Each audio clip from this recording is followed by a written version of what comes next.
Hello, I welcome you all on the engineer Sahil का ज्ञान YouTube channel. आज हम इस वीडियो में बात करेंगे डिस्क शेड्यूलिंग के बारे में। तो जो डिस्क शेड्यूलिंग होता है उसे इनपुट आउटपुट शेड्यूलिंग भी बोला जाता है। और अब डिस्क शेड्यूलिंग का मतलब क्या होता है?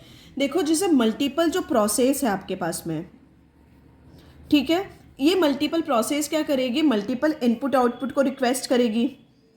मल्टीपल आपके पास में इनपुट आउटपुट रिक्वेस्ट आएगी तो क्या होगा, लेकिन इनमें से सिर्फ एक बार में एक ही जो रिक्वेस्ट है ना वो उसको सर्व किया जाता है या फिर उसको फुलफिल किया जाता है।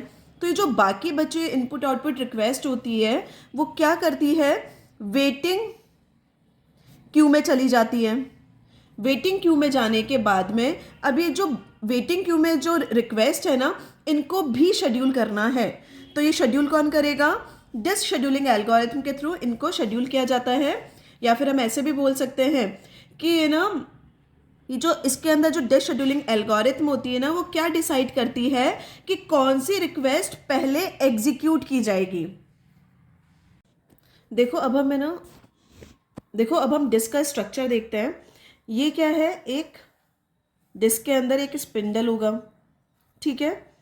उस स्पिंडल के ऊपर देखो ये है प्लेटर। इनको क्या बोला गया? प्लेटर बोला गया। और इस प्लेटर के क्या होता है? ये प्लेटर देखो कैसा होता है। ये जो सीडी होती है ना उसका जैसा होता है। और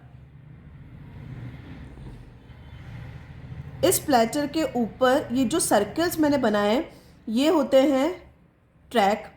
और जब इन ट्रैक को डिवाइड किया जाता है ना, ये जो डिवीजन बन रहे हैं ना, ये वाला पोर्शन, इसको बोला गया है सेक्टर। तो ये ईच क्या है? ये ऐसे डिस्क बनी हुई है ये। तो इन डिस्क का क्या है? सॉरी, ये ईच क्या बनी हुई है? ये प्लेटर बनी हुई है। इन प्लेटर के क्या है? टॉप और बॉटम दो सरफेस है, ठीक है। टॉप सरफेस है और यहाँ पे क्या है? ये बॉटम सरफेस है। अब क्या है? इन डिस्क के लिए क्या है? एक ये रीड राइट हेड। ये क्या क्या बोला गया इसको? ये रीड राइट हेड है। अब हमें ना कुछ टर्म्स को समझते हैं डिस्क शेड्यूलिंग को एल्गोरिथम को समझने से पहले। तो ये पहला टर्म क्या है? Seek time. सीक टाइम का मतलब क्या होता है? ये जो रीड राइट हेड है ना उसको पर्टिकुलर ट्रैक पे आने में जो टाइम लगता है ना उसे क्या बोलते हैं? सीक टाइम बोलते हैं। ये ट्रैक क्या थे? जो सर्कल्स थे उनको ट्रैक बोला गया। तो मैं सीक टाइम को क्या बोल सकती हूँ? वो टाइम पर्टिकुलर ट्रैक पर आने में। और पर्टिकुलर ट्रैक पर कौन आएगा? रीड राइट हेड आएगा, ठीक है। सेकेंड टर्म आती है रोटेशनल लेटेंसी।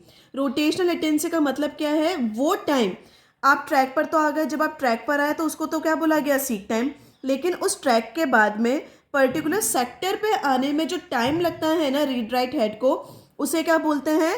रोटेशनल लेटेंसी बोलते हैं। यानी कि रोटेशनल लेटेंसी भी क्या है? टाइम है जो कि डिजायर सेक्टर पे आने में लगता है, ठीक है। जब ट्रैक पे आने में जो टाइम लगता है उसे बोला गया सीक टाइम, और जो सेक्टर पे आने पे टाइम लगा उसे बोला गया रोटेशनल लेटेंसी। उसके बाद में आता है ट्रांसफर टाइम। जो डेटा को जो ट्रांसफर करने में जो टाइम लगा ना उसे क्या बोला गया?